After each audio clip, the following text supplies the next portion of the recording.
이건 김정일이가 첫 단추를 그렇게 껴있고 그 길로 달려왔기 때문에 그 후과가 나타난 거고, 김정일이가 그걸 수습을 안 하고 끊지 않고 되지단하니까 김정은이가 또 계속 가는 거예요.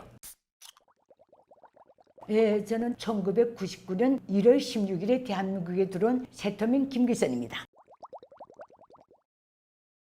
김일성 족속이 딱 규정했어요. 혁명의 필봉을 둔 수령이 전사라고 딱 돼 있어요. 그래서 북한 기자들은 어떤 일을 하는가를 알자면 북한의 언론이 무슨 일을 하는가 이걸 알아야 돼요.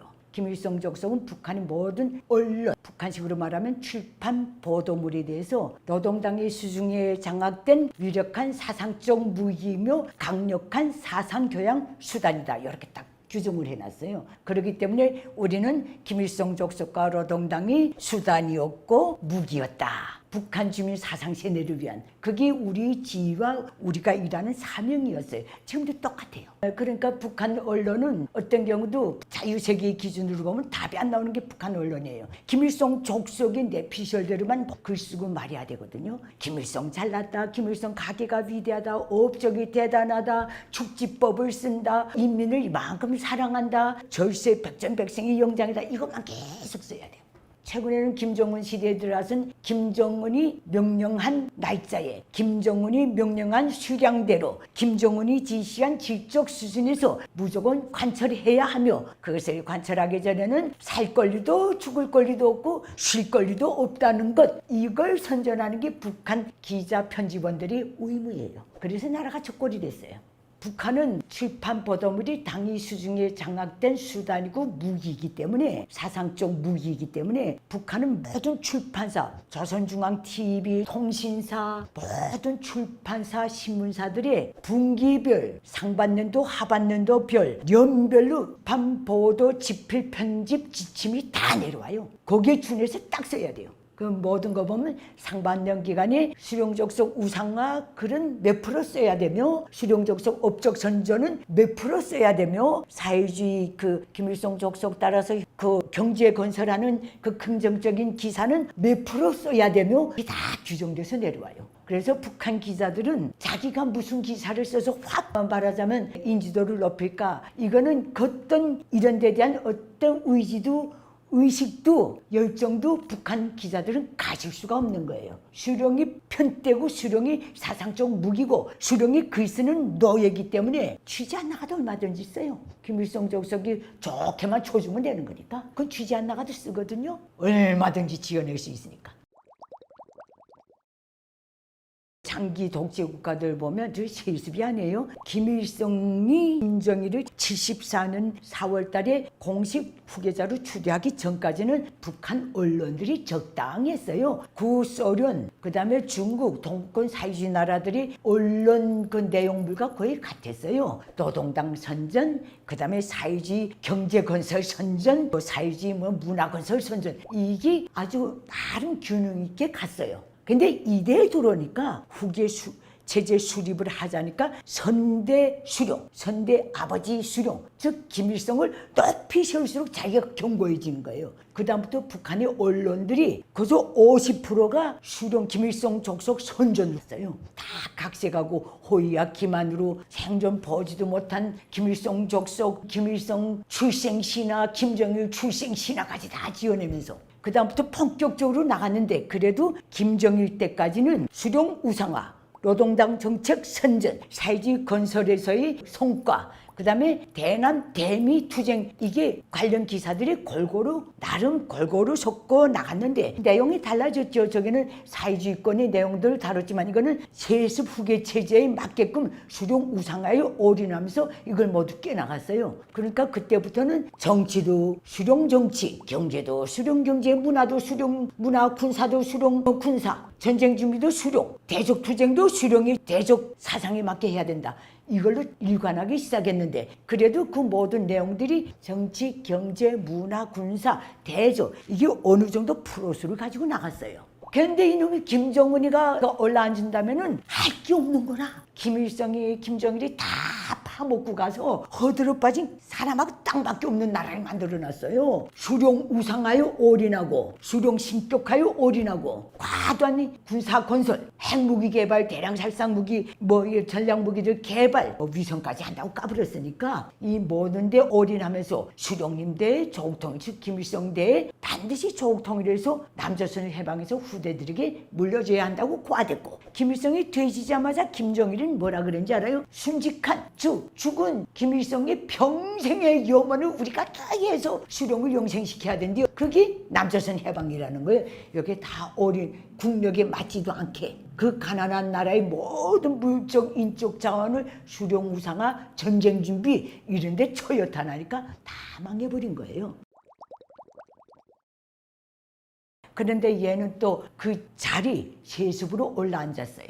얘는 싫어도 이제 못 내려와요. 끝까지 가야 돼요. 그 이놈은 지금 이제 죽을 맛일 거예요. 그러니까 그렇게 배로서 자꾸 새끼 끌고 다니는데, 더 웃기는 건 이놈이 할 일이 아예 없는 거예요. 경제가 멎어버렸으니까 경제와 관련한 국가의 계획적 운영에 관련한 어떤 회의도 못하는 거예요. 회의를 해야 정책이 나오고 계획이 나오는데 이걸 한 적이 없어요. 자신이 아예 없으니까. 그러니까 반납 군수산업체 미사일 발사장, 아니면 백두산에 올라가 말 타고 앉아있고, 아니면 수해 지역에 가서 동종파를 하고 있는 거예요. 이번에 경제 일꾼 대회를 했다는 거는 김정은이 올라앉아서 한 건도 없어요. 그러니까 오늘날 북한의 신문은 점점 고립돼서 최근 년간에 들어선 1면부터 마지막 7, 8면까지 김정은이 아주 위대하다는 거, 김정은에는 인민밖에 모른다는 거, 피해지역도 보트 타고 들어가고, 쟤는 보트라도 있지 북한 주민은 그것도 없어요. 도망 나오고 싶어도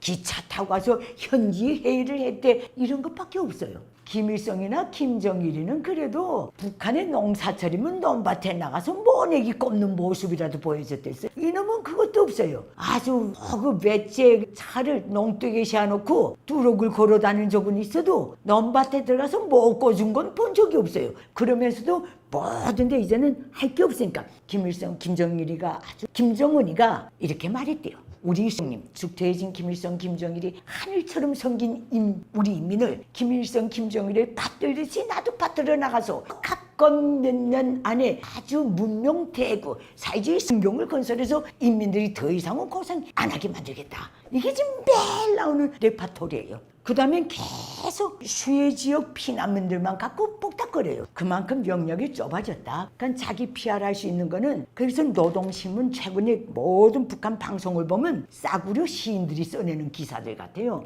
그 억지로 감정을 토봐서 김정은이를 선전해 주느라고 감정 호소를 하기 시작했다는 거, 그것도 본격적으로 대대적으로 하기 시작했다는 거는 미천이 아예 없다는 거예요.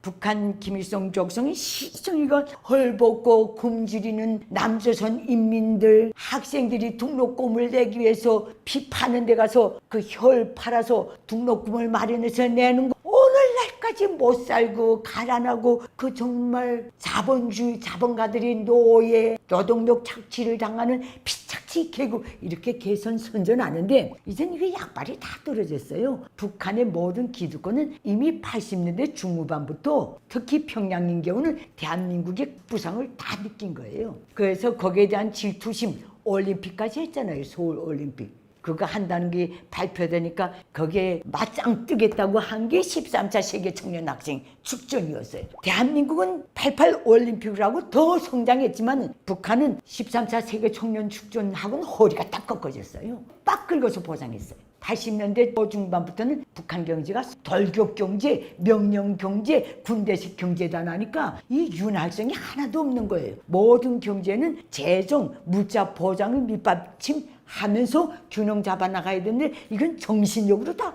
돌파하라는 거예요. 수령에 대한 충실성 하나면 못 해낼 일이 없다는 게 김일성 족속의 내피셜이에요. 저 유불론에 기초한 마르크스주의를 계승했다는 놈들이 저 완전히 관념론적 정치를 하는 거예요. 아무리 어려도 수령에 대한 충실성만 있으면 못 해낼 일이 없다는 것. 심지어 계란에도 사상을 저으면 바위를 깨뜨릴 수 있다. 김정은 왈, 사람이요. 계란을 실컷 쳐먹은 놈이 어떻게 그런 말을 해요? 그리고 아주 엉뚱하게 또 말했어요. 저들은 그래요. 조국병 전쟁이라고 6.25 전쟁 때 우리가 보총의 사상을 지었기 때문에 원자탄하고 해서 이겼다는 거예요. 원자탄 전쟁했어요. 우리가 6.25 때 누가 쏜 적이 있어요? 원자탄 핵전쟁 보총의 사상을 지어서 적들의 이제우지 핵공갈을 이겼다는 거예요. 이런 아주 웃기는 놈이에요. 이제는 정신 하나밖에 없어요. 주둥아리하고 정신 하나밖에 없어요. 통치하는 방법은.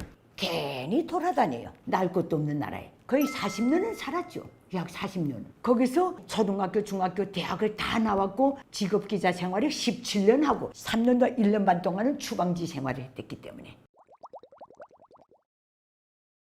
많은 분들이 오늘의 북한, 내가 1997년 8월에 탈북했으니까 언제 때 북한 소리하는가 자꾸 이래요. 근데 독재국가는 그렇게 보면 안 돼요. 독재국가는 정치적 야망이 변하지 않아요. 정치적 야망이란 게 국가 비전이거든요. 전략이면서. 그걸 수립하기 위해서 수립한 후계체제 시스템, 모든 관리 시스템, 정책, 전략, 전술, 방침, 지시, 그 관철을 위한 시스템이 변할래야 변할 수가 없어요. 목적이 딱 하나예요. 김일성 족상 공산 세습 독재 체제를 영원 무궁토록 유지 용과한다. 이거 하나예요. 용구화. 이거 하나예요. 그렇기 때문에 이 본질, 국가 전략, 국가 비전이 변하지 않는 이상 이게 변할 수가 없는 거예요. 그게 종자고 국가가 나가는 눈이고 방향이고 목표이기 때문에. 근데 많은 사람들이 자꾸 변했다 그러는데 천만이 말씀. 김일성 족속의 국가 비전이 변하지 않았어요. 주체의 사회 강성대국 건설한다는 것. 그래서 온 세상에 이젠 세계 김정은이는 요새 꿈을 잘못 꾸는지 안 무서워서 그런지 엉뚱한 발언을 많이 해요. 북한은 자기 대 군사 정치 강국, 일심 단결 강국, 군사 강국,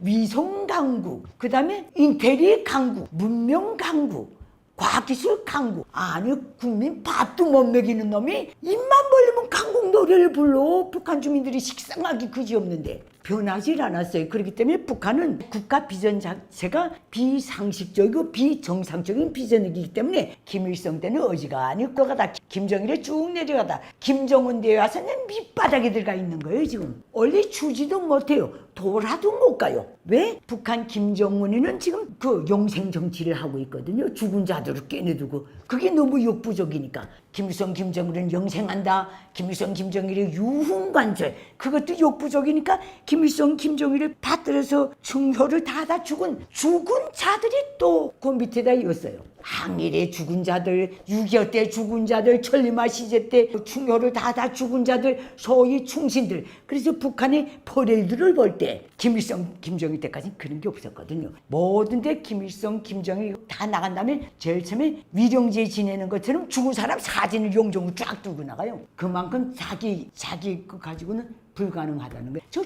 죽은 자들이 통치하는 나라라니까. 김일성, 김정일, 김일성을 받들던 그 소위 죽은 용헌들을 따라 배우는 것이 승리하는 길이라고 지금 계속 떠들어대요. 이번에 6.25 전쟁과 관련해서도 8.15와 관련해서 시속 나오는 게 김일성 족속을 받드는 길에서 충효 다 하다가 죽은 돼진 충신들이 따라 배우는 길이 사회주의 그 이상향을 향해 가는 수령을 잘 받드는 길이고 수령의 명령 과제를 잘 수행하는 길이고, 그러니까 산 사람은 지금 번복기가 없는 거예요. 죽은 김일성, 김정일과 그들을 받들었다는 충신들이 곧 표본이 돼버린 나라예요. 북한 주민을 리드하는 데서 사상적으로. 그건 내 말이 틀리는가? 천만의 말씀. 북한 언론에 오늘 아침까지 다 나와 있어요. 김정은이는 올라앉아서 장성택을 처형한 다음에 북한 기득권이 제일 먼저 한 일성이 뭔지 알아요? 이제부터는 살아있는 자에게는 영웅칭호를 안 준다. 딱 그래놨어요. 장성택은 영웅칭호 받았댔거든요. 이젠 북한에서는 김일성, 김정일 때는 산 사람으로 잘하면 영웅칭호를 받았는데 김정은 때에 들어와서는 그것도 못 받게 돼 있어요. 자기가 기른 영웅이 없기 때문에. 자기는 영웅을 키우고 싶어도 키울 수가 없는 거예요. 저게는 어떤 영웅 호걸도 나올 수가 없는 거예요. 국가가 다 파괴되고. 여기서 문제가 있는 거예요. 북한에 좀 배운 사람들은 적어도 대학을 나오고 정치, 경제, 문화, 과학 분야의 기득권 출신들은 김정은이 이 역부족인 이 처지가 김일성 때부터 만들어졌다는 걸 정확히 알아요. 김일성이가 그런 체제를 깔았고 김정은이가 디테일을 다 채워놓고 수령 무상화, 전쟁 준비, 주민 사상 세뇌 모든 걸 올인해 버리다 나니까 생산적인 어떤 유통도 안 되는 고인물 같은 나라를 만들어 버렸어요. 경제를 봐도 경제에서 나올 게 없어요. 제조업이 다 망가졌어요. 어떤 물품도 정품을 못 만들어내요. 유사품은 만들 수 있어도 경쟁력이 있는 그 어떤 국가 브랜드가 하나도 없는 게 북한이에요. 이 모든 게 체제 유지, 세습 독재 체제의 수립 유지 야망에 목숨을 걸었던 김일성 선대 독재자, 2대 독재자 그 야망 하나로 북한을 저렇게 만들었는데 3대 김정은이가 오늘날 와서 파괴된 북한을 인계받았을 뿐이에요. 그래서 김일성 시대에 더 잘 살았다. 물론 사회주권의 경제가 다 돌 때고 일제가 남긴 구루터기도 있고 그때 당시는 이렇게 강무도한 세습체제 수립 그때는 핵 만들겠다고 까본 것도 없고 그랬기 때문에 또 계획경제가 돌아갔고 그러니까 그때는 밥술이나 좀 들었다. 김정일 때부터는 온 나라를 돌격판으로 만들어 버렸어요. 피바다 돌격대, 과학자 돌격대, 기사 돌격대, 노동자 돌격대, 탐관 돌격대. 1974년 4월달에 올라앉은 다음부터는 문화예술 부문 돌격대로부터 시작해서 속도전 청년 돌격대, 당원 돌격대 다 그때 만들어져 가지고 돌격판을 벌려놓고 모든 인민경제 모든 부문을 전선 이렇게 규정한 게 그때 다 나온 거예요. 김정은이는 너무 역부족이니까 세분화해서 12개 전선이라고 또 해놓고 있어요. 이 모든 게 김정은이 어찌 보면 김정은이 잘못이 아니에요. 이놈이 숙명적인 잘못이 있다면 저기 올라앉은 거예요. 많은 북한 주민들이 김일성 때를 살아보지 못해서 김일성 때를 지금 사람들은 잘 살았다고 오판하고 있는데 천만의 말씀. 나 김일성 때도 산 사람이에요. 그때도 북한 주민들이 저반석죽을 했어요. 나는 내 아버지가 북한에 들어가서 북한군 군관이었어요. 내 어머니는 북한에 들어간 다음에 북한 국방과학원 금속재료연구소 분석기사였어요. 다 엘리트예요. 제일 중요한 부문에. 우리 아버지 어머니 배급 따박따박 받지만은 아침에 새벽에 출근해서 밤 10시가 넘어서야 퇴근하기 때문에 자식들 제대로 끓여 먹이지 못해서 우리 집은 하루 세 끼를 정상적으로 끓여 먹이질 않아서 식량이 남았던 거예요. 그때도 내 주변에 할머니가 집에 있다든가 어머니가 집에서 부양 가정 주부인 경우는 늘 식량이 모자랐어요. 왜 그런지 알아요? 모든 주민이 위 크기에 따라서 배급량이 정해지는 게 아니라 1살 나오면 몇 그램, 2살 되면 몇 그램, 그 다음에 성인 돼서 노력군이 되면 700g, 비행사, 탄광, 모두 탄부 이거는 800g 딱 정해져 있어요. 북한은 그 외에는 어떤 군입질거리도 없어요. 우리는 그 시대를 깨끗이 살았어요. 김일성 시대가 낫다면 배급을 정상적으로 줬다. 죽을 먹든 뭘 먹든 그러나 집에 어린이 하루 세끼 콘로에 불 피워가지고 밥에 먹은 집은 늘 식량이 모자란 거예요. 그 다음에 김정은 시대에 들어왔어요. 이때부터는 쫄기 시작한 거예요. 그때는 그래도 식량 배급제는 있었어요. 그 그루터기로 쭉 오다 나니까 김정은 시대, 김정일 시대에 들어오니까 식량 야매 불법 장사꾼들이 평양시에도 다니기 시작했어요. 80년대 중후반부터. 그때 북한 주민들 모두 제정되는 식량 배급량에서 우리가 700이라면 150g씩 전쟁물자로 뗐어요. 매 개인한테서. 그러니까 그때부터는 식량이 그야말로 그때는 배급날이 다가오기 전에 정말 식량 뿔러 다니는 사람들이 많았어요. 우리 동네에도 내일 모레 식량 배급 받으면 돌려줄게. 그래서 꼬서 먹었어요. 그렇게 하면서 또 식량을 보태 먹었어요. 그때부터 불법적인 식량 장사꾼들이 밤이면 배낭을 메고 주변에서 평양으로 들어오기 시작했어요. 1980년대 말 13차 축전이 딱 끝나니까 이게 못난 일이에요. 나 평양시 중구역 대동문동에서 살았거든요. 김일성 광장 딱 옆에서. 아니 식량 배급을 어떻게 주는지 알아요? 식량 배급 보름 식량 배급 탈락하니까요. 보름분 식량을 콩으로 내줬어요. 콩으로. 콩이 주식이 될 수는 없잖아요. 그래서 그때는요. 그 콩이요. 야, 콩, 두부, 순두부 이틀에 한 번씩 먹을 땐 맛있죠? 그거요. 하루 세끼 식량으로 먹자 보면 이틀 지나가면 콩만 봐도 막 올라와요. 구역질이. 거기다 또 콩만 먹으면 분한이 없어요. 그때 중심구역 주민들이 그랬어요. 벌써 국방과학원은 평양시 주변구역 용성구역에 있었거든요. 국방과학자들이 식량 배급을 못 받아서 말도 마세요. 출근 못하는 과학자들이 그때부터 나왔어요. 이 모든 걸 놓고 볼 때 이 모든 상황이 그때 김정일이는 그렇게 나라를 파괴해 놨는데 이건 김정일이가 첫 단추를 그렇게 껴있고 그 길로 달려왔기 때문에 그 후과가 나타난 거고 김정일이가 그걸 수습을 안 하고 끊지 않고 되지단하니까 김정은이가 또 계속 가는 거예요. 오늘의 북한 주민들은 식량 배급 줄 때보다 더 편안하대요. 비록 못 먹고 헤매야 되지만은 식량 배급제라는 건 입에 자갈을 딱 물리는 거예요. 식량 배급제가 시행되면 북한 어떤 주민도 자유대로 왔다 갔다 못해요. 정상 출근하고 매일 학습을 받아야 되고 정상 퇴근하고 불러대는 대로 끌려다녀야 돼요. 북한 주민들 이걸 보고 뭐라 그러는지 알아요? 북한 엘리트들 속에서 옛날에 우리 시골 이조 때까지 우리가 북한인 경우는 내가 60년대도 온 동네 개 이름이 뭐였는지 알아요? 월이었어요. 월이. 개 이름이. 왜냐면 내가 북한에 들어가서 60년대 중반에 평안남도 성천군 상하에서 1년 반 동안 산 적이 있어요. 그때는 화장실도 다 낙활되니까 동네 애들이 방바닥에서 변을 보든지 북바닥에서 보든지 마당에서 보든지 어른들이 질 생각을 안 하고 동네 월이들을 불러댔어요. 월이 하면 옆집 개, 뒷집 개 다 와서 그거 처리해주고 갔어요. 그러니까 똥 싼데 개 불러대듯이 인민을 불러댄다는 거예요. 김일성 때 잘 살았다 말짱 거짓말이고 그때 밥술 준 거는 소련이 있었고 동구권 사회주의가 있었고 세부라는 사회주의 경제체제가 있었고 북한이 그게 가입이 안 됐지만은 그 선상에서 지원을 받았기 때문에 북한이 그래도 밥을 먹었다는 거. 모든 환경이 산도 강도 땅도 그렇게까지 파괴 안 됐기 때문에 그럭저럭 토사물이 나왔다는 거 이거예요. 그 선상에서 봐야지 김일성이가 정치를 잘해서 그때는 잘 살았다는 건 성립이 안 되는 말이에요. 김정일 때는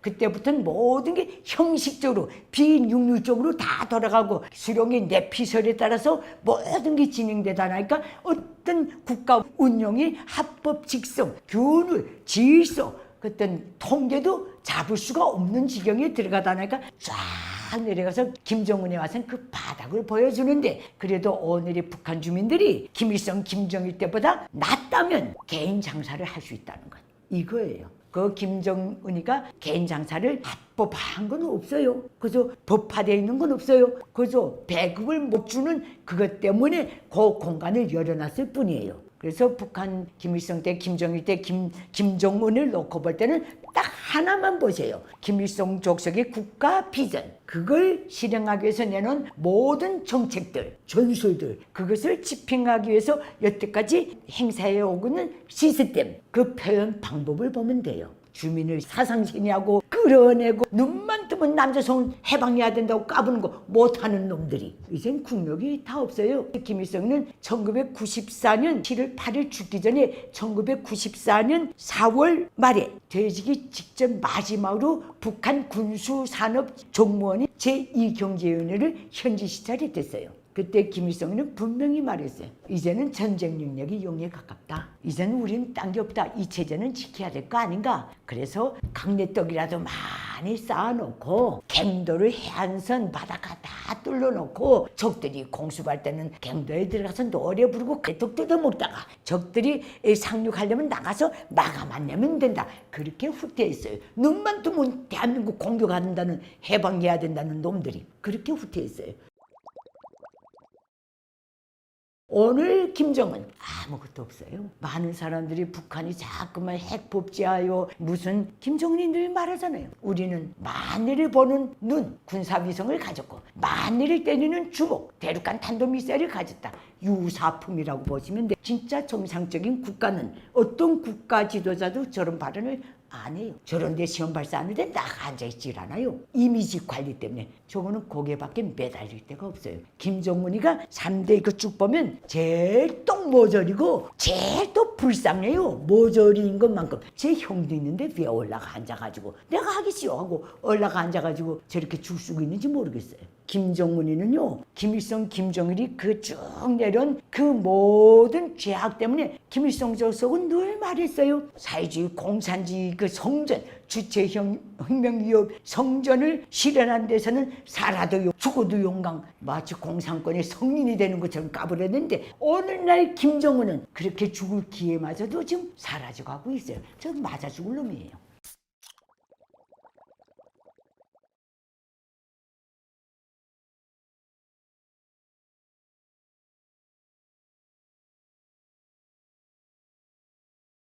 김정은을 만나면 출시한다. 그래서 어느 정도는 출시하겠지만은 그것도 걔가 하기에 달려있어요. 안 할 말로 장성택이처럼 김일성, 김정일을 많이 만난 녀석이 어디 있겠어요?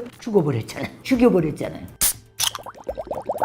저는 1999년 1월 16일에 대한민국 기순한 새터민 김길선입니다. 북한에서의 경력은 국방부문 정책 담당 기자 17년 사회생활 경력을 가지고 있습니다. 감사합니다. 없지요. 북한의 언론을 쭉 분석할 때 김일성 때 김정일 때는 나름 언론이 총돈데 나왔어요. 김일성 족속의 말들도 그렇고 균형을 맞춰서 나왔는데 김정은 대에 들어와서는 북한의 기사들도 짜증나는 것 같아요. 막 써.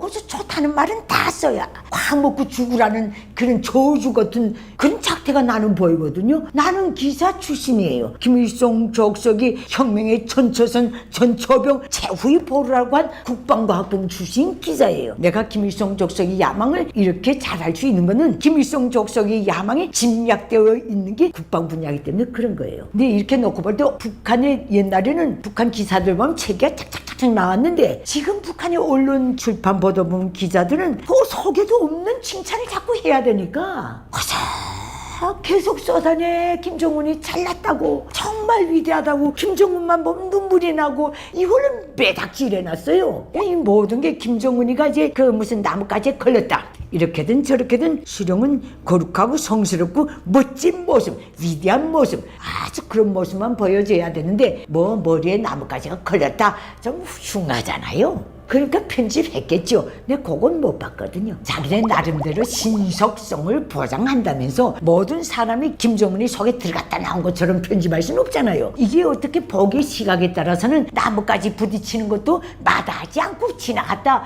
더 좋게 포장될 수도 있는 거예요. 김정은이가 보기 싫으면 편집하는 거지. 얘 수준이에요. 그것도 자기 어필을 할 수 있는 인민을 위해서 움직이는 물불을 안 가리고 온몸을 내다는 그거 하나의 소재로 써먹을 수도 있는데 이놈은 자기가 보기도 자기가 싫었길래 뺐겠죠. 그 김일성 족속 김정은이가 보기 싫다면 빼는 거예요. 그럼 왜 처음에 나갔는가? 지면이든 화면이든 나가는 모든 자기네 족속과 관련된 거는 10번 20번 컴퓨터있어요. 얘는 컴퓨터를 건성으로 해요. 왜? 우선 짧아. 후계자 수업 과정이 없었기 때문에 이게 왜 중요한지 얘는 개념이 없는 거예요. 그러니까 얘는 보기 싫으면 뽑는 거예요. 이거는 뭐 왜 뺐을까요? 김정은이가 빼라 그래서 뺐다. 그 철학을 부여할 것도 없고 입방아 찌면서 분석할 것도 없어요. 피해보상. 북한의 타이틀이 어떻게 됐는지 알아요? 전체 인민이 나라의 주인으로 돼 있어요. 모든 국가의 재산의 주인으로 돼 있어요. 부동이건 유동이건 공업이건 농업이건 어업이건 다 북한 인민이 나라의 주인으로 돼 있어요. 주인이 누구한테서 보상받아요? 전체 인민이 나라의 주인이라는 거는 직역하면 곧 김일성 족속의 유일한 주인이다. 그 소리예요. 북한은 어떤 경우에도 이런 자연재해로 그 어떤 이렇게 보상하는 그런 시스템 정책이 없어요.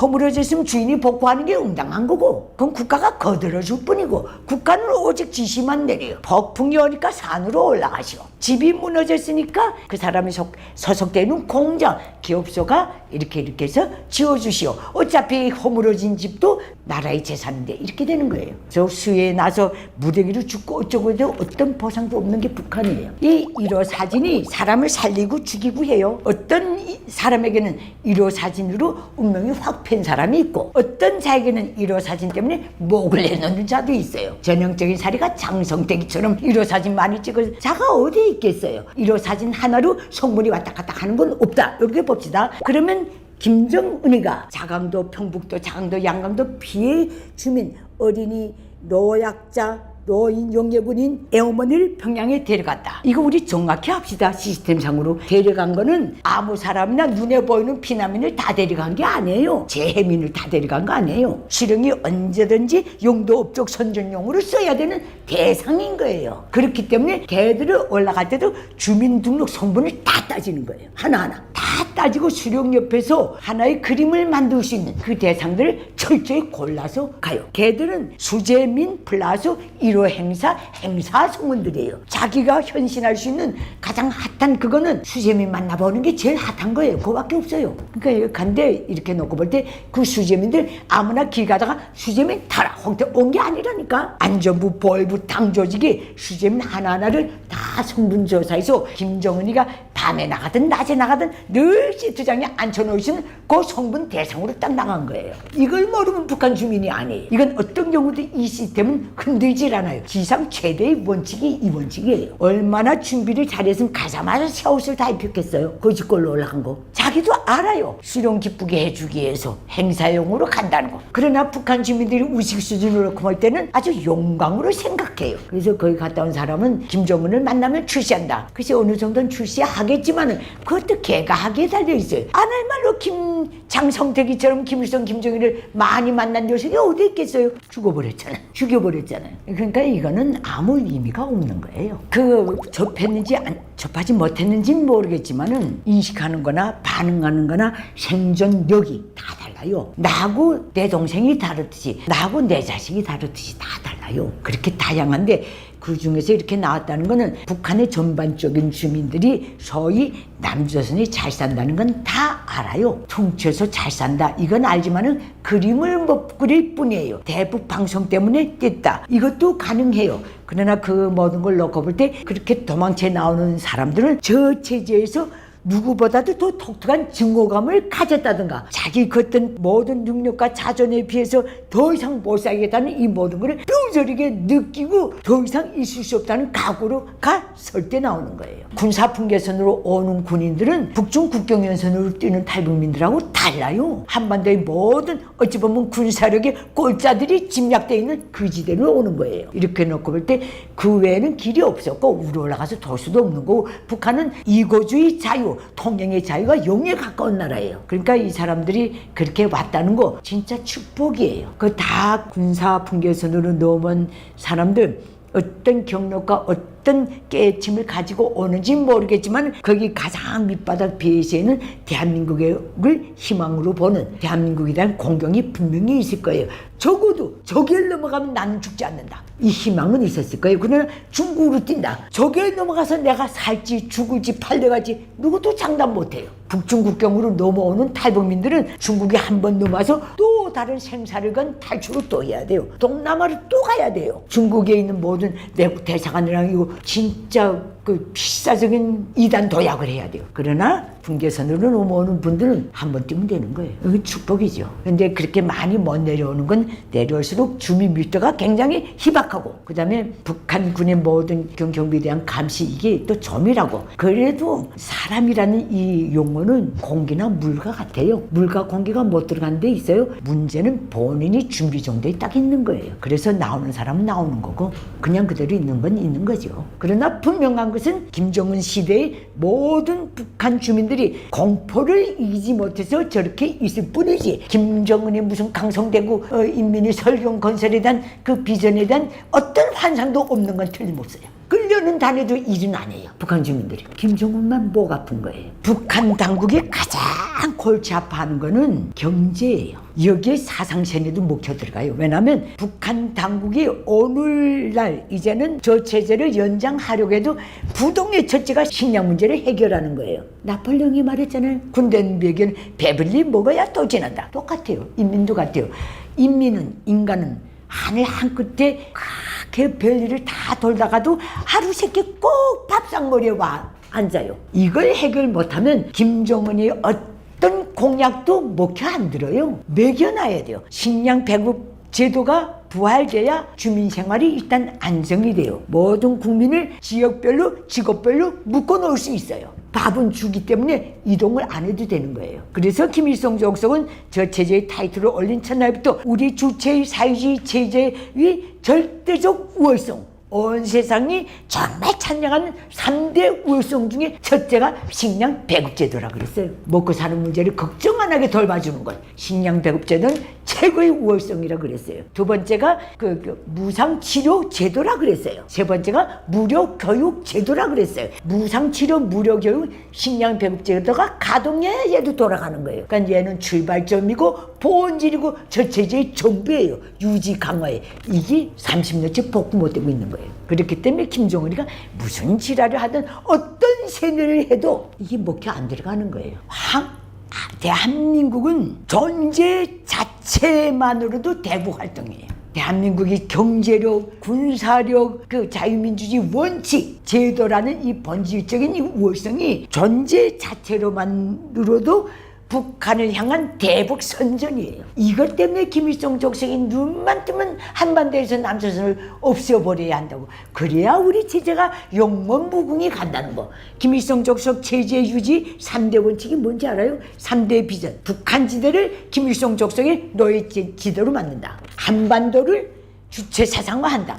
남조선을 수복해서 자기 체제에 걷어였는다는 거예요. 세 번째, 이것도 불안하다. 온 세상 주체 사상화다. 그래서 전 세계 주체 사상을 전파하고 북한 체제에 대한 지지자, 동정자 대류를 늘린다. 저 체제가 안팎으로 공략하고 있는 체제 유지 연구와의 3대 전략이 이거예요. 대한민국 존재 자체가 지대한 대북 적공 사업이에요. 그리고 거기에 또 안 받침되는 게 중국의 조선족 사회예요. 중국 공산당원증을 메고 있어도 다 물질 거기서는 남조선화가 돼 있다고 보면 되는 모든 북한의 장마당의 미우스 무자가 구통로로 다 들어갔는데 그 사람들이 이게 남조선제다. 그게 하나의 대적공사업이에요. 대북적공사업. 북한이 모든 고위층의 탈북의 역사를 쭉 보면 내 내피셜일 수도 있지만은 1980년대 말 제13차 청년 학생 축전 이후에 90년대 초에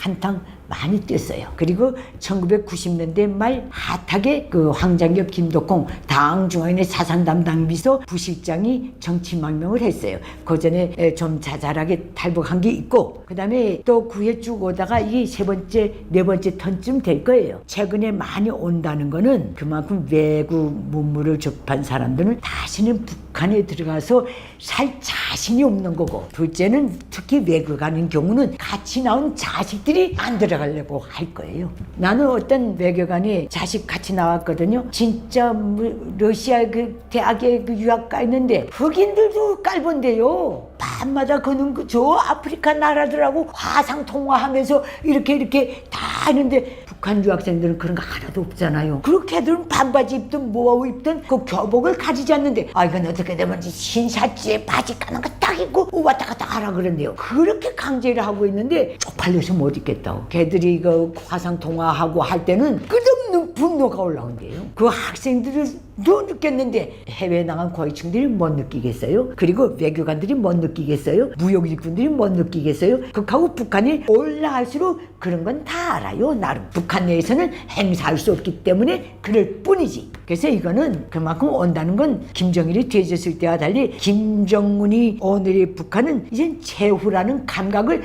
천기가 알려주는 거예요. 김정은이가 유학을 갈 수 있었던 것은 후계자로 내정할 생각도 없고 내정도 안 됐기 때문에 간 거죠. 그렇지 않으면 못 가요. 우리가 봅시다. 김정일이가 김정은이를 세우고 싶어서 세운 거 아니에요. 김일성이 김정일의 후계자로 세울 때는 그 김정일의 애비 공로와 출생이 분명했어요. 위대한 수는 김일성과 항일의 여성 영웅 김정일 사이의 맏아들이다. 이게 딱 있은 거예요. 북한 주민은 근데 그거 모르는 거 한 사람도 없어요. 김정은이는 누구도 몰라요. 어디서 나왔는지, 백두산에서 나왔는지, 무본산 앞바다 섬에서 나왔는지 누구도 몰라요. 출생지도 공개 못해요. 어머니를 일단 공개 못해요. 이렇게 돼 있기 때문에 김정일이는 자기가 저렇게 빨리 죽으려는 타산을 안 했던 것 같아요. 제비는 그래도 80을 넘겨 죽었는데 저건 70도 못 넘기고 뒤졌어요. 그래도 하겠다고 나서는 게 정남이는 더 못 세우겠고 인민배우 성현님의 아들이란 거 기득권이 제일 먼저 하니까 얘를 신격할 수 없는 거예요. 우상국가 세습국가에서 신격하는 생명이에요. 저체제 유지 혈액이에요. 그걸 못하는 거예요. 근데 정은이 형 정철이는 안 하겠다 그러니까 정은이 내가 하지요 하고 올라간 거예요. 얘는 아직까지 이제 10년 됐는데 김정은의 어머니 고용이 잠깐 나왔다가 아예 매장해버렸어요. 고용이가 김일성 체제 유지를 해서 혁명활동한 것도 없고 아무것도 없는 거예요. 춤추다가 그저 눈에 들어서 됐다. 거기다 기국민이다. 북한 기국민들은 다 알아요. 어떻게 신격화해요? 그 욕작용이 있기 때문에 못한 거예요.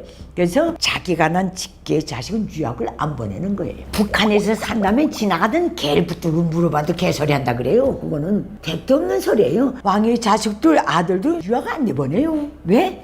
나가면 자유세계 문물에 물져서 올 수 있다. 내부의 정보기관들, 계급적 원수들, 제국주의 영향이 붙는다는 거예요. 그럼 못 쓴다는 거예요. 김정은이가 유학을 갈 수 있었던 것은 김정일이가 쟤를 후계자로 세우겠다는 생각을 꿈에도 안 했다 그 뜻이에요. 모든 독재자는 거기다 군국주의까지 가미한 세습 독재 국가는 어떻게 갈 것인가가 없어요. 저거는 없어지게 돼 있어요. 얘는 계속 끝없이 하고 싶지만은 역사라는 건 김정은 따위 애송이 바보 멍청이가 끝까지 세습까지 할 수 있도록 시간을 안 줘요. 계속 할 수 있을까요? 저렇게 넣었는데 어떻게 계속해요? 쟤는 끝까지 하고 싶겠죠. 북한 주민이 정리하든지 저 주변에서 정리해버려요. 인민을 감동시켜서 감정을 끌어내야 하겠다는 거기 하나 지금 목숨을 걸고 있어요 지금. 하긴 백두산에 가서 백마 타고 달리는 것도 지 좋아서 타고 달리는 거를 김일성 김정일이 어떻게 빛나게 계승할 것인가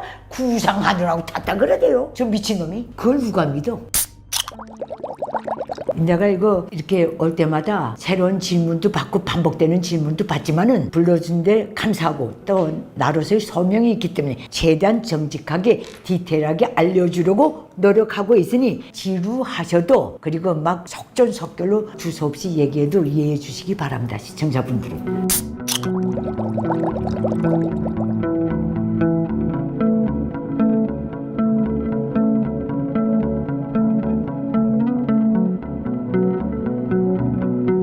그때는 김포 비행장이었어요. 김포 비행장에서 내려서 조사기관으로 들어가는 우리 가족을 태운 부산에서 우리가 나나 주눅이 들어 앉아 있으니까 우리는 배운 사람들이에요. 독재 국가에서도 고등교육은 고등교육이니까 단 배운 사람은 자기 당가 수령이 공부하도록 배려해준 데 대해서 또 보답해야 돼요. 그리고 우리는 눈만 뜨면 보지도 못하고 듣지도 못하고 느끼지도 못하고 체험도 없는 대한민국을 한 게 계속 까대야 했어요. 그게 그렇게 미안하더라고요. 내가 내 선택도 아닌데 그게 그렇게 미안하고 또 미안해서 살려달라고 오는 처지가 되니까 얼굴을 못 들겠더라고요. 그래서 눈도 계속 있었는데 그때 나오신 분이 당신이 잘못이 아니지 않는가. 저는 1999년 1월 16일에 대한민국 기순한 탈북민 세터민 김길선입니다. 북한에서의 경력은 국방과학 분야 정책 담당 기자 17년을 했습니다.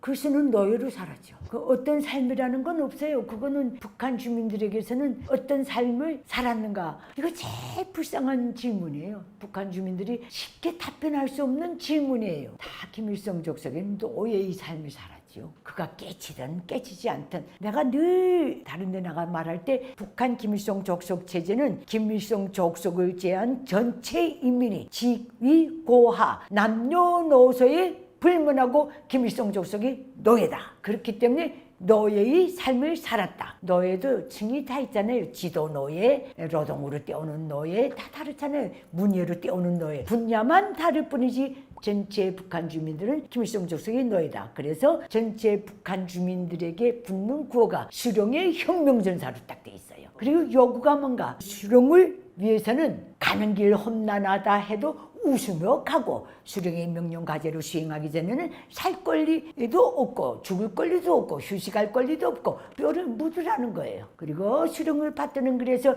최대 행복과 기쁨을 찾으라는 것, 이게 노예가 아니고 뭐예요? 그래서 내가 노예라 그러는 거예요. 제일 부당의 첫째는 너희만의 사상을 절대로 가지지 말라. 수령의 사상, 이상, 꿈, 정서가 곧 다 인민의 것이고, 수령의 전사가 그걸로 무장해야 수령을, 김정은을 더 잘 받을 수 있다. 이게 선전의 핵이에요. 그래서 어떤 삶을 살았는가? 밥을 먹고 살아서도 노예고, 굶고 살아서도 노예고, 내가 기자 생활을 했어도 노예고, 북한에서 아주 핵심 기득권이었어도 노예였습니다.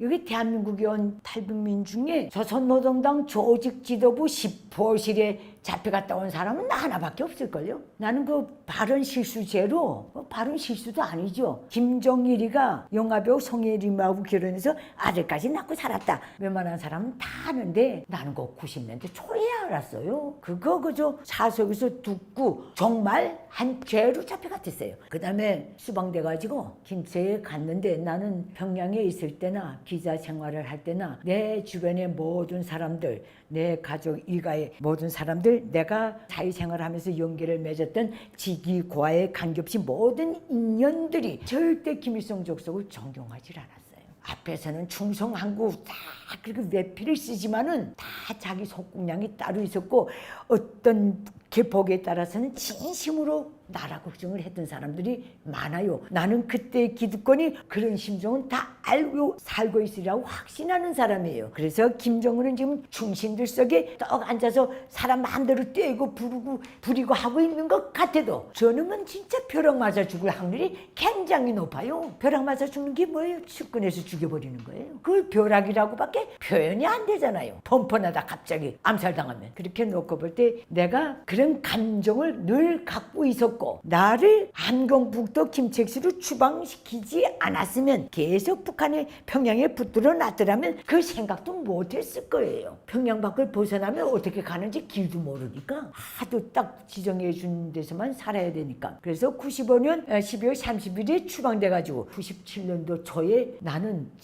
정말 그때 평양에서 오래 살고, 또 김일성 족속이 글을 더 잘 쓰고 내 감정, 내 취미, 내 정서, 열정이 맞게끔 쓰라고 너무 닭달질해서 그렇게 써주려고 노력하다 나니까, 글을 하도 잘 써서 석에도 없는 글을 오늘날 북한에 앉아있는 기자들이 똑같이 내가 먼저 걸은 길을 가고 있어요. 나는 눈에 다 보여요. 글 쓸 때마다 분기 칭찬하고 12번씩 막 여기 터져나오고 넣고 걷지도 않는 족속을 칭송해 주자니까 건전한 정신 가지고 나는 그렇게 살았어요. 추방대에 가서도 글을 잘 쓰다 나니까 족속이 나를 그래서 선물을 잘 줬어요. 그거는 그거고, 추방대에 가서 북한이 그때 김일성 족속이 펼쳐놓은 결과물을 깨끗이 내 눈으로 봤어요. 자기만 믿고 따라온 이 밥에 고깃국, 비단 옷에 기아집 얹어준다고 그 노래 부르다가 이미 있던 것도 다 뺏기고, 95, 96년 사이에 300만 이상을 아사시킨 놈이에요. 다국민도 아닌 자국민을 뼈저리게 느꼈어요. 근데 뛸 방법이 없더라고요. 나도 시스템 속에서 살다 나니까 밖은 잘 몰라요. 근데 당중앙위원회 사상담당비서 황장엽 선생님하고 당중앙위원회 자료연구실 부실장 김덕홍 선생님 두 분이 정치 망명했다는 소리를 1997년 1월달인가 2월달인가 열차관에서 들었어요. 다 내가 대학 다닐 때 종합대학 총장이셨고 교무부 주임이었거든요. 그래서 난 생각했어요. 나는 이렇게 억울하고 개처럼 헤매서도 그 생각 못했는데 저분들이 배가 고파서 뛰겠는가. 정신이 번쩍 들더라고요. 그게 그저 출발점이고, 그걸로 해서 저 체제에 있고 싶지 않더라고요. 저 생지옥에 나한테 어떤 행복과 기쁨과 희망을 만큼도 안 주고 매일매일 깨나면 슬픔을 느끼게 하고 고통을 느끼게 하고 너무 분하고 절통하고, 단테의 신곡에 지옥에 들어가는 문에 써 있는 거 있잖아요. 여기에 들어오는 자는 모든 희망을 버려라. 그게 오늘이 북한이에요. 인간으로서의 어떤 이성도 희망도 그 양심도 그 뭐 어떤 열정도 도저히 나 개인을 위해서 더 나은 삶을 위해서는 요만큼도 발휘할 수도 발휘해도 안 되고, 발휘할수록 죽어야 하는 체제가 북한이에요. 그거를 깨쳤기 때문에 나는 탈북했어요. 그 많은 사람들이 그래요. 안 하겠어 싸우지 왜 나와서 싸우나. 중도 조리 싫으면 떠난다는데 힘이 없으면 떠나는 게 그저 가장 첫째 가는 선택이더라고요. 그래서 왔어요. 과정은 중국으로 탈북했다가 중국 땅에서 그 숨어 다니면서 난 늘 생각했어요. 기자는 글로서 승부해야 된다. 배운 게 그거다니까 그런 자신이 있으니까 거기서 피해 다니면서도 글을 썼어요. 넋은 어디에라는 자서전적인 수기를 썼어요. 근데 나는 늘 감사해요. 내가 이 세상 통틀어서 제일 좋아하는 송구가 뭔지 알아요? 애통이 하는 자 복이 있나니 저희가 위로를 받을 것이요. 나는 정말 이걸 제일 좋아해요. 내가 그랬고 그 길에서 내가 이 천당 같은 자유대한민국을 왔기 때문에 정말 구구절절히 애통이 하면서 빠도 오장을 태우면서 내가 그걸 썼어요. 근데 사람이 쫓는 신이 있으면 구원해주는 신이 있다고 그거 딱 써놓고 나니까 그거 가져갈 사람이 나타나대요. 거짓말같이. 그 다음날로 넘겨준 게 대한민국에 왔어요. 그게 동아줄이 돼서 하늘이 내린 동아줄이 돼서 내가 대한민국에 오게 됐답니다. 나는 없어요. 왜냐하면 나는 말하자면 신문을 받는 입장이고 나는 늘 감사한 게 자유대한민국이 이 인간다운 체제가 풍요한 체제가 탈북민 하나하나를 받아서 우리 감정관리를 해주려고 거기에 그 경비서는 분들도 신문하는 선생님들도 그렇게 식당에 계시는 분들도 그렇게 애써준 것 그렇게 애써주고 한 거는 늘 감사해요. 그 반대로 생각해서 북한으로 월북한 사람들이 우리 같은 대접을 받았겠어요? 절대 못 받죠. 그래서 대한민국 기수는 내가 세상에 골백 번 다시 태어나도 선택할 길이에요. 자유대한민국으로 오는 거는. 북한을 내가 변화시킬 힘이 없다면. 그러나 오늘날 자유대한민국에서 성장하고 살면서 나의 모든 활동, 정신 하나, 생각 하나, 손동작 하나도 김일성 족속만 팹니다. 붕괴시킨다. 여기 올인하고 있어요. 저놈이 빨리 없어져야 돼요. 저놈의 족속은 매몰시켜버려야 돼요. 그때는 김포 비행장이었어요. 김포 비행장에서 내려서 조사기관으로 들어가는 우리 가족을 태운 부산에서 우리가 나나 주눅이 들어 앉아 있으니까 우리는 배운 사람들이에요. 독재 국가에서도 고등교육은 고등교육이니까 배운 사람은 자기 단가 수령이 공부하도록 배려해 준 데 대해서 또 보답해야 돼요. 그리고 우리는 눈만 뜨면 보지도 못하고 듣지도 못하고 느끼지도 못하고 체험도 없는 대한민국을 한 게 계속 까대야 했어요. 그게 그렇게 미안하더라고요. 내가 내 선택도 아닌데 그게 그렇게 미안하고 또 미안해서 살려달라고 오는 처지가 되니까 얼굴을 못 들겠더라고요. 그래서 눈도 계속 있었는데 그때 나오신 분이 당신이 잘못이 아니지 않는가. 당신들에게 죄가 있다면 북한에서 태어난 죄밖에 없지 않는가. 오늘날까지도 늘 대세길 때마다 목이 콱콱 매는 이 자유대한민국이 정말 언제 광야를 헤매던 이 백이 작은 딸을 위해 던진 그 메시지라고 봐요. 너무 고마워요. 난 그래서 자유대한민국에 해되는 일을 부충한 일은 요만큼도 할 수가 없어요. 자유대한민국이 이게 도움이 되는 일만 하고 살자는 게 내 소원이에요. 그래서 나는 어떤 걸 선택할 때도 따져봐요. 대한민국의 정서, 대한민국의 경제, 대한민국의 매매에 이득이 되는가 안 되는가. 항상 그렇게 해서 물건 하나도 선택합니다. 그게 내가 할 수 있는 유일한 길이더라고요. 그거는 없어요. 그거는 왜냐면 가장 놀랐다. 이거 놀랐다. 저거 놀랐다. 그래서 수준에 따라서 느끼긴 하겠지만 우리는 대한민국에 대한 기초적인 초보적인 상식을 갖고 왔어요. 그렇기 때문에 대한민국 사회에서 살아가는 과정에 하나하나 나하고는 인연이 없었던 삶들 그게 나도 누릴 수 있는 삶이 될 수 있다 하는 걸 놀라움 받아도 그게 내 삶 속에 하나하나 들어오는 게 놀란 것보다도 매일매일 찾아올 가치가 있는 나의 조국이라는 그걸 새겨져요. 그거 아주 가볍게 놀랐다 그렇게 하는 거는 어찌 보면 기만 행위나 같아요. 나는 그건 할 수 없어요. 나는 대체적으로 어떻다 그건 알았기 때문에. 그러나 대한민국에 진짜 진짜 놀라운 면모는 내가 이 사회에 정착하면서 대한민국 사회에 파묻혀 들어가면서 하나하나 느끼는 거예요. 어느 공공기관에 가도 대접해 주는 거, 다 오픈되어 있는 거, 공사 하나, 도로 하나 막고 공사에도 쫙 세워놓고 언제부터 언제까지 무슨 공사를 하니까 불편을 끼쳐드려서 미안합니다. 이 공지물이 다 있는 거 북한은 없어요. 막대기 하나 놓고 돌아가시면 동쪽으로 돌아가라는지 서쪽으로 돌아가라는지 하늘로 날아가라는지 땅 파고 가라는지 아무것도 없어요. 왜 돌아가는지 이유도 몰라요. 사람을 개고생시키고 생고생시키는 게 북한의 시스템이라니까. 대한민국은 어떤 공사로 무슨 이유로 언제부터 언제까지 다 투명하잖아요. 이게 나한테 준 감격은 이게 체제의 본질적인 차이예요. 그리고 어느 데 가봐도 국군 몇 부대 뭐 이거 표말이 다 있잖아요. 어느 고란에. 북한은 아예 없어요. 어느 산에 가봐도 국군 제 몇몇 부대가 있다는 것 이게 다 투명하잖아요. 북한은 그런 거 아예 없어요. 저렇게 비상식적이고 비정상적이고 자기네 범죄 행위를 전체 인민들 군인들에게 속이고 세뇌하고 유지하려고 빠락빠락 악쓰는 악마가 김일성 적석이에요. 저런 놈은 죽여버려야 돼요. 한국에 서게 되는 북한 음식, 이거는 출발부터 다시 해야 돼요. 북한에는 대한민국 기준이 음식 문화라는 게 없어요. 대한민국 기준이 음식 문화는 김일성 족속에게만 해당돼요. 그것들은 일본 요리사까지 데려다가 처먹는 놈들이니까 전체 북한 주민은 모든 음식 자재, 음식에 대한 사회주의 소위 생활 문화, 이 모든 게 김일성 족속의 내피셜 종속이 딱 돼 있기 때문에 북한은 일단 음식 문화라는 단어 자체가 없어요. 북한 음식 그따구도 없어요. 여기에 북한 사람이 내려와서 자기 어머니 손맛에 맞게끔 추억의 맛을 가지고 만든 걸 본인들은 북한 음식, 신의주에서 왔다면 신의주 찹쌀순대, 함흥에서 왔다면 한경도 농마국수 이렇게 붙이는 거지. 오늘의 기준에서 대한민국 기준에서 북한 재료로 북한 인민이 손으로 만든 음식은 대한민국 국민은 먹지를 못해요. 대한민국 온 탈북민들이 북한 음식을 소개하고 다 할 때 좋아요.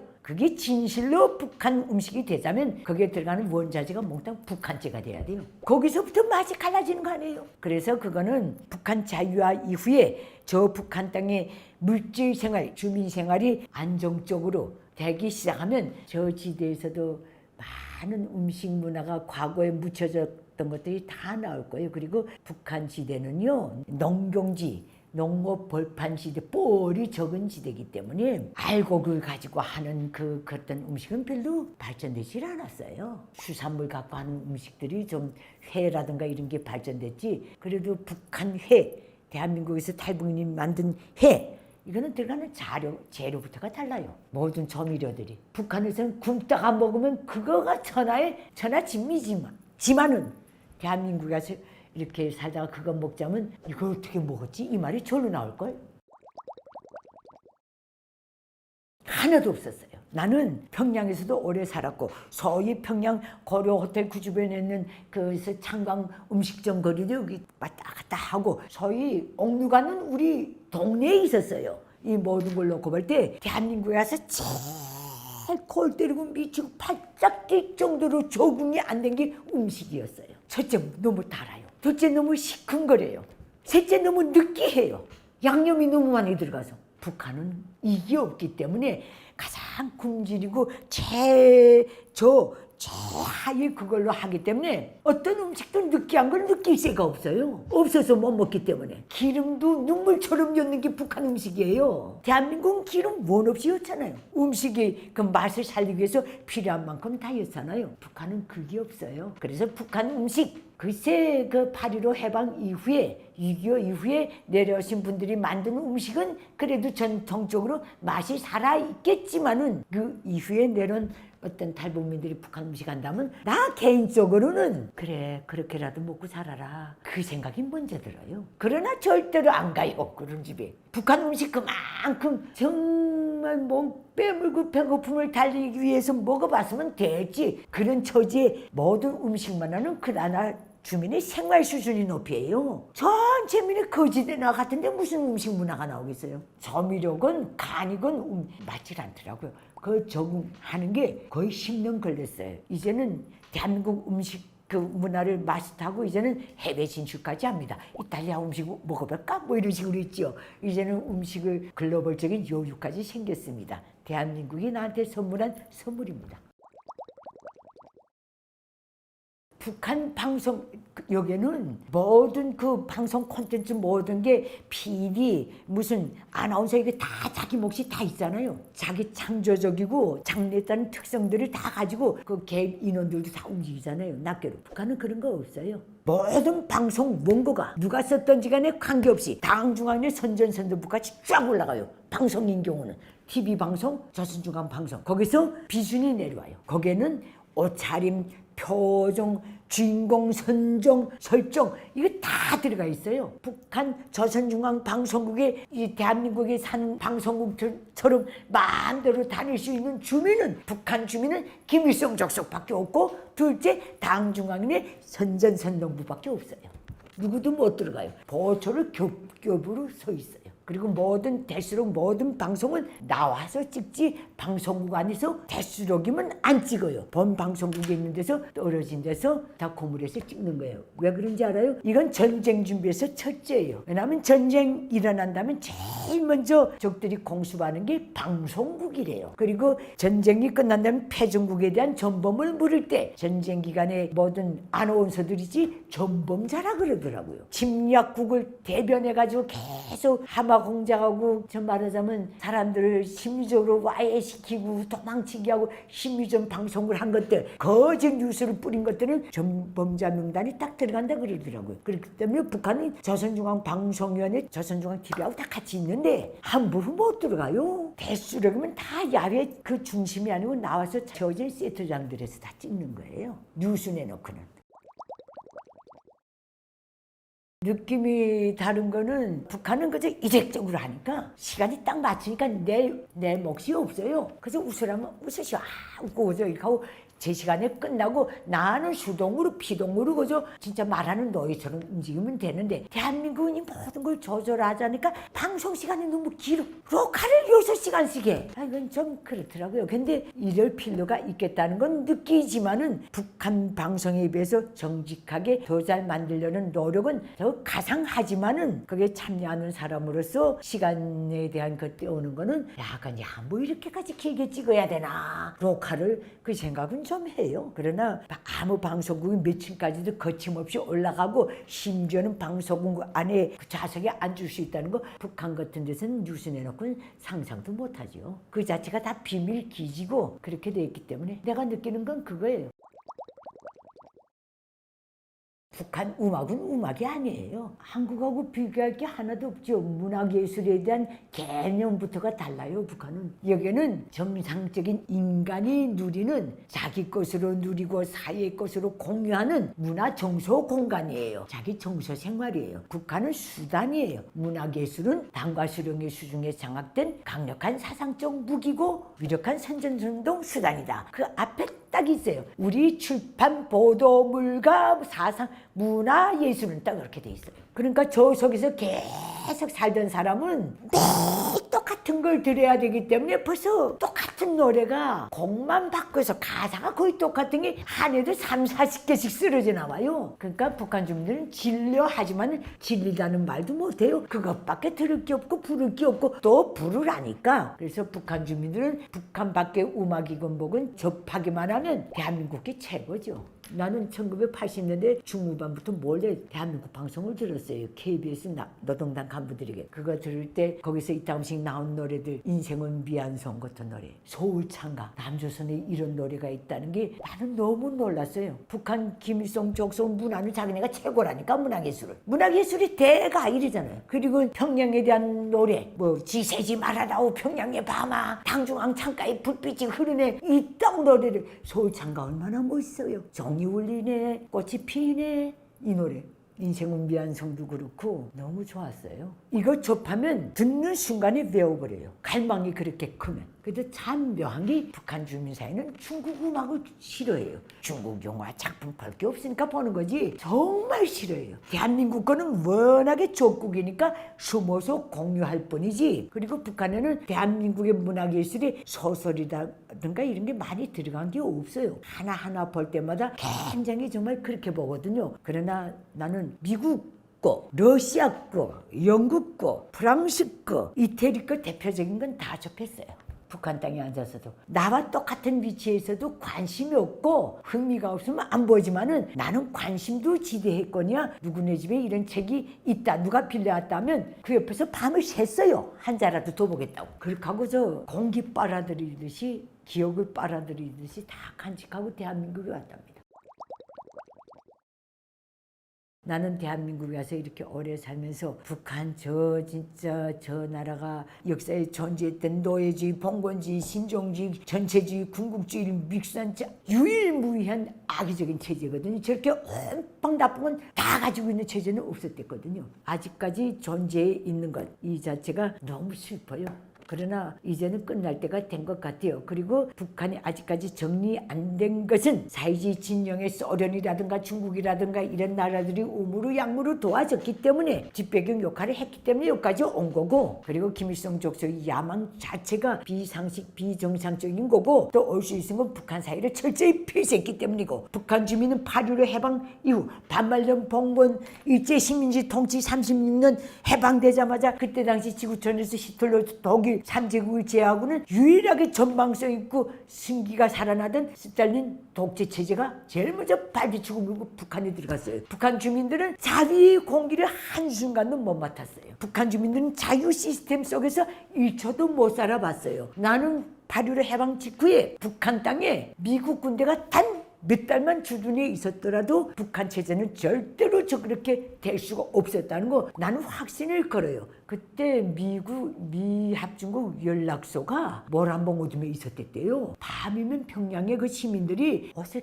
깨끗이 빨아입고 애들 손잡고 성조기 띄운 그쪽에 가서 구경하고 들어갔댔대요. 북한 주민들이 그때는 그때 세계적인 수준에서 볼 때는 굉장히 혁신적이고 진보적이었던 것 같아요. 그 말을 그때 생존했던 분들이 후에 취재하면서 들을 때는 어떤 프라이드도 생기고 아주 김일성 족속에 대한 소련 군대에 대한 끝없는 중호심도 분출해 올라요. 저는. 그러나 이것도 끝이 있겠죠. 나의 소원은 하나밖에 없어요. 김일성 족속 체제를 하루빨리 지구촌에서 한반도 땅에서 없애치우는 게 저게 북한 인민이 원수고 한민족의 원수고 인류의 원수예요. 국민이나 민족이나 인류로 해서 저놈의 족속이 해놓은 게 하나도 없어요. 해악만 끼쳤지. 저런 놈을 이제는 없애야 치울 때가 됐죠. 제가 이 처음 사실은 이렇습니다 라는 유튜브 채널에 나왔는데 일단은 초청해 주셔서 감사드립니다. 그리고 두서없이 모든 질문에 디테일하게 정확하게 대답하려고 많은 애를 썼지만 지루할 수도 있는데 그래도 끝까지 다 시청해 주시고 구독과 좋아요도 이 채널을 향해서 눌러주시기를 감히 부탁드립니다. 감사합니다.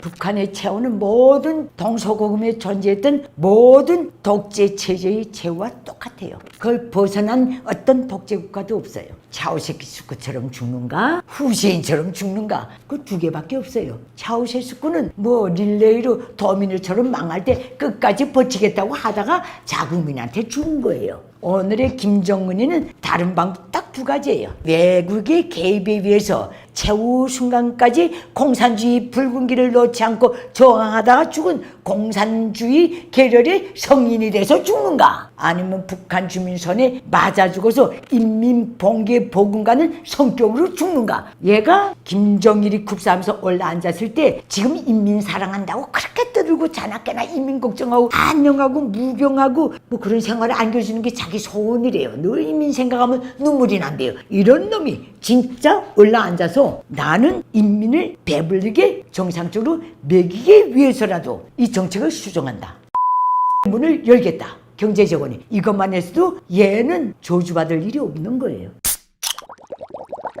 예, 저는 1999년 1월 16일에 대한민국에 들어온 새터민 김기선입니다. 김일성 족속이 너무 위대하기 때문에 이런 종자는 인간 사회에서 나올 수 없고 오직 하늘이 내린다고 딱 껴놨기 때문에 74년도부터 그게 바로 주체 사상이라고 하는 그 김일성 족속의 통치 철학의 마지막 장인 혁명적 수령관이 골자예요. 수령은 이렇게 위대한 김일성 족속은 인민대중이 요구한다고 해서 나타나는 것이 아니고 하늘이 내린다. 그걸 발판을 닦게 해서 출생시나요, 투쟁시나요, 건설시나요, 전쟁시나요, 그걸로 모든 북한의 사상세뇌 문화, 문화를 내몰시켜온 게 김일성 족속이에요. 눈만 뜨면 그렇게 돼요. 근데 더 웃기는 건 김정은이는 출생신화가 없어요. 아직 그거 지어낼 수가 없는가 봐요. 북한 주민들은 다 알 거예요. 김일성 출생신화. 1945년 8월 15일 한만경대에 비가 퍼붓댔는데 김일성이가 딱 배에 나서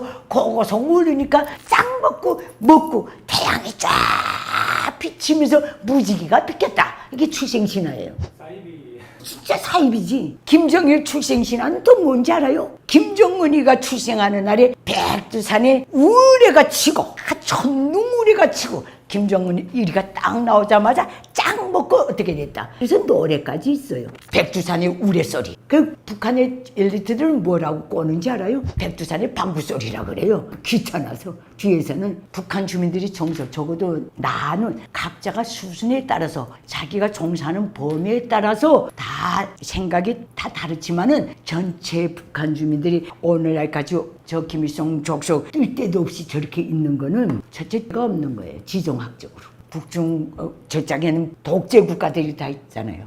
러시아 38선이 딱 있어요. 바다 건너가야 일본에 가요. 저 나라에서 딱 고립돼 살았기 때문에 자기네가 반 김일성 족속 운동을 하다가도 빨치산을 하든 뭘 하든 신축성 있게 대에 나갔다가 벗어냈다 다시 침투해서 나갈 수 있는 이 공간이 차단되어 있어요. 그런 속에서 살다 나니까 또 국가를 철저히 폐쇄하다 나니까 북한 전체 주민들은 보고 듣고 한 게 없기 때문에 세뇌를 일방적으로 당했지만 1970년대 중후반부터는 기득권부터 서서히 알았어요. 그런데 그 모든 우상화 작업이 먹혀 들어가려면 우상화 플러스 폭력이 딱 들어가 있는 거예요. 폭력. 행사가 딱 들어가 있어요. 세 번째, 내부 세계 차단이에요. 이 삼박자가 반세기 이상 행해져 오다나니까 공포 때문에 저러는 거지. 김일성 족속이 나쁘다는 거 각자의 준비 정도에 따라서 자기 이해관계에 따라서 다 알아요. 올라갈수록 지독하게 아는 거고 내려갈수록 그저 자기 수준에서 아는 거고 어찌 보면 김정은대는 장사라도 하게 해줬지. 이건 진짜 그 수준에서 보는 거예요.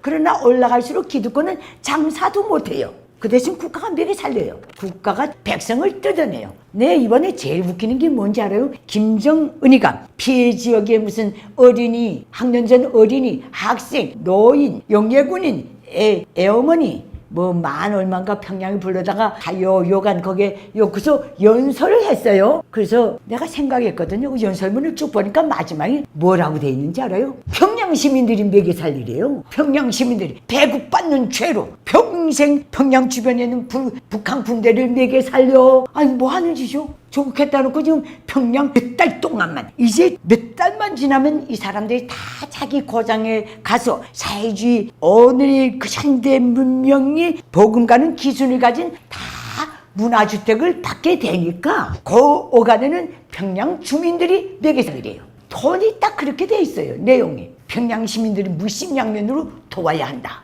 저 새끼 빈주머니 차고 줬다고 짓을 해요. 지금 김정은이가 더 웃기는 건 북한 엘리트들이 무슨 생각을 하겠나 종종 생각해요. 이번에 거기 가서 어린이들은 하루도 빠짐없이 공부를 해야 되며 너희들은 우리 조국의 후대들이고 미래이기 때문에 공부를 게을리하면 안 되고 그 북한 주민들에게 먹혀 들어갈 것 같아요. 저 새끼는 왜 공부 안 시키고 꾸고 다녀요? 걔는 사람이 아닌가? 주인지 뭔지. 수령이 국가 지도자가 진짜 존경을 받고 동정을 받고 지지를 받으려면 그런 면에서 자기가 관리하는 국가의 전반적인 질서와 시스템은 따라가야 될 거 아니에요. 그걸 누가 고지 듣겠어요? 이렇게 놓고 볼 때 김정은이가 정말 요새 눈물이 쇼를 하고 다녀요. 그리고 두 석 달 후면 다 또 내려보낸대요. 본고장에 현대 문명의 기준에서 훌륭해진 집들에 다 간다는 거예요. 우리가 여기서 이거 하나만 밝힙시다. 이번에 김정은이가 작년, 금년 평양 화성거리요, 전이거리요 가득 지어놨죠. 준공할 때 다 나가서 연설도 하고 그랬어요. 끝날 때 나가, 뜰 때 다 나갔는데 평양에서 나온 소식이 뭔지 알아요? 그 모든 아파트들에 겁만 딱 해놓고 안 하긴 미장도 못했대요. 뭐든지 미장도 없는 집을 다 줬대요. 미장도 안 한 집을. 그렇다고 안 가겠다는 말도 못한대요.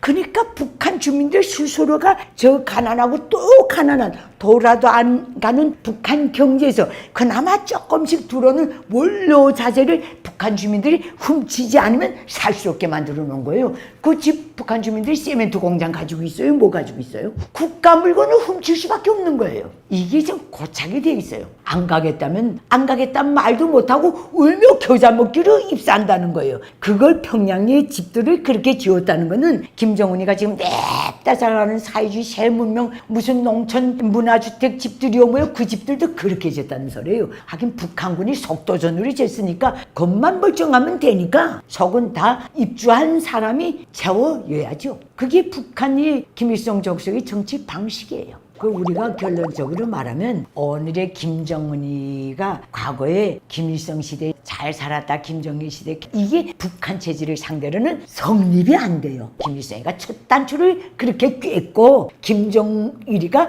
디테일을 다 채워였고 그 막내에서 뚝 떨어진 걸 김정은이가 스스로 올라탔고 아무 대책도 저건 대안이 없어요. 김정은이는. 그래서 저렇게 가다가 죽어야 돼요. 맞아 죽든지 내부의 개비에서 죽든지 북한 내부에서 죽든지 저놈은 필히 죽게 돼 있어요. 제일 불쌍한 놈이요. 얼마나 정말 그러면 여기 이렇게 너덜거리는 이게 뭐 그것도 못 되고 앉아있겠어요. 국가 지도자면 얼굴 관리는 하고 나가야 되는 거 아니에요? 저거 떼는 것도 무서운 거라. 죽을까봐. 과거 김일성이가 그랬던 것처럼 원래 북한 체제는 한국이 적대 국가예요. 체제가 달라요. 그리고 서로의 모든 북한 헌법, 대한민국 헌법에 미수복지대로 딱 돼 있어요.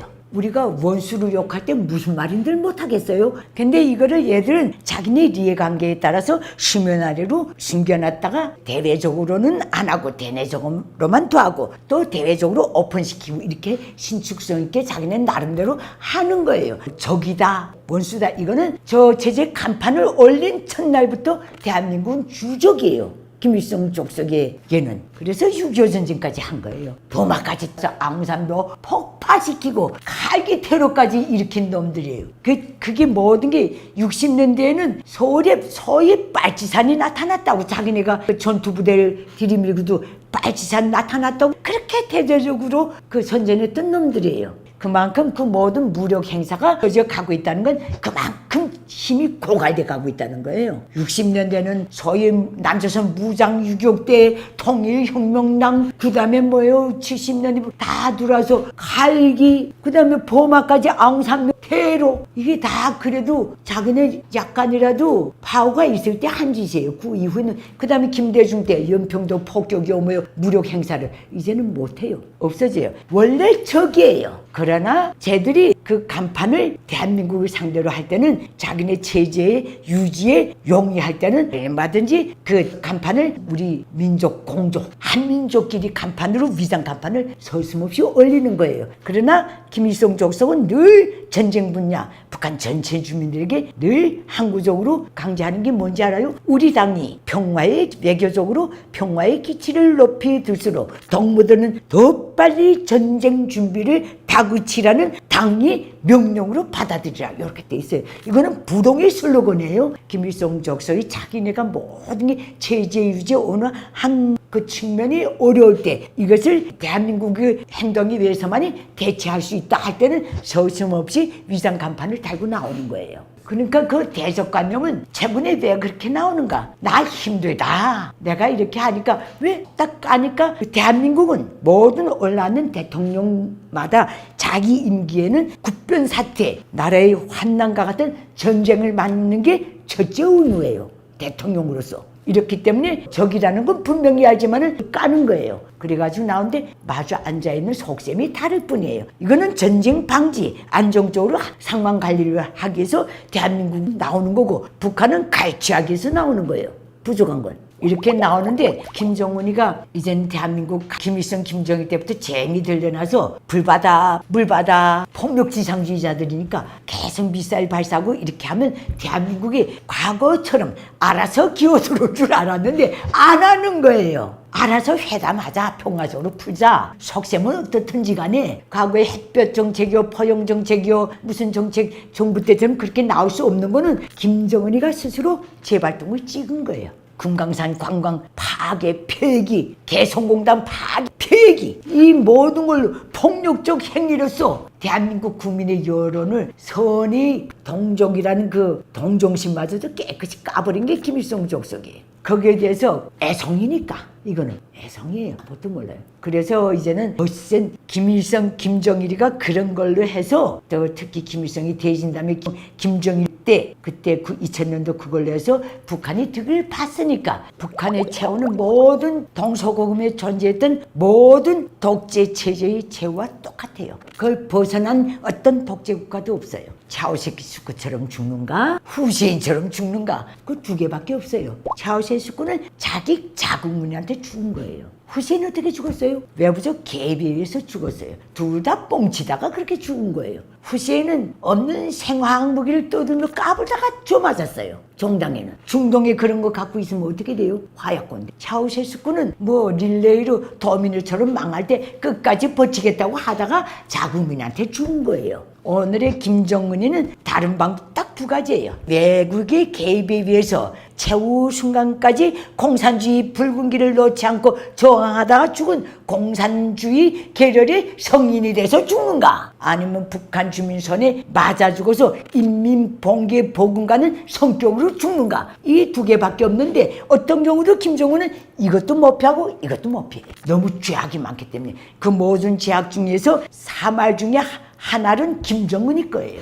얘가 자기 김정일이 굽사하면서 올라앉았을 때 지금 인민 사랑한다고 그렇게 떠들고 자나깨나 인민 걱정하고 자나깨나 인민에게 무탈하고 안녕하고 무병하고 뭐 그런 생활을 안겨주는 게 자기 소원이래요. 늘 인민 생각하면 눈물이 난대요. 이런 놈이 진짜 올라앉아서 나는 인민을 배불리게 정상적으로 먹이기 위해서라도 이 정책을 수정한다. 개혁개방의 문을 열겠다. 경제적으로 이것만 해서도 얘는 저주받을 일이 없는 거예요. 이걸 피해간 놈이에요. 이놈은 김정일 옆에서 후계자 훈련한 것도 없고 해외 스위스인가 어디면가 가서 뭐 공부했다는데 무슨 공부한지 몰라요. 얘가 올라앉자마자 수령 3대 김일성 족속의 3대 세습 지도자로서 올라앉자마자 제일 먼저 초빙한 외빈이 누군지 알아요? 외국 국빈, 스위스 유학까지 갔다 왔다는 놈이 저 미국의 프로농구 선수 로드먼을 초청한 거예요. 국가 행사처럼. 이 똥모조리가 어디 있어? 이게 얘 입지예요. 얘가 그러니까 김정은이는 뭐 자꾸 4대 갈까요? 5대 갈까요? 많은 사람이 누가 후계자가 될까요? 자꾸 방아찌 있는데 그거 다 불필요한 짓이에요. 3대에서 끝내야 하면 끝낼 거예요. 끝나게 될 거예요. 난 그렇게 봐요. 오늘 김정은이 처지를 볼 때 초대 그래도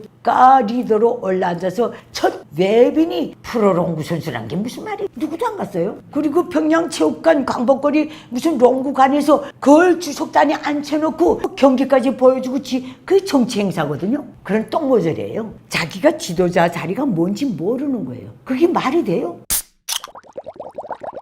제가 점점 말이 길어져요. 왜냐하면 북한을 자꾸만 액면 오늘 현상만 놓고 그 다음에 오늘 질문에만 단답하면 못 느낄 수도 있어요. 왜냐하면 북한에서 살아보지 못했기 때문에 북한 체제를 겪지 못했기 때문에 그렇기 때문에 모든 질문 하나에 저는 그 북한 체제 수립이 원점부터 가서 퉁퉁퉁퉁 채주면서 알려주면서 나가야 돼요.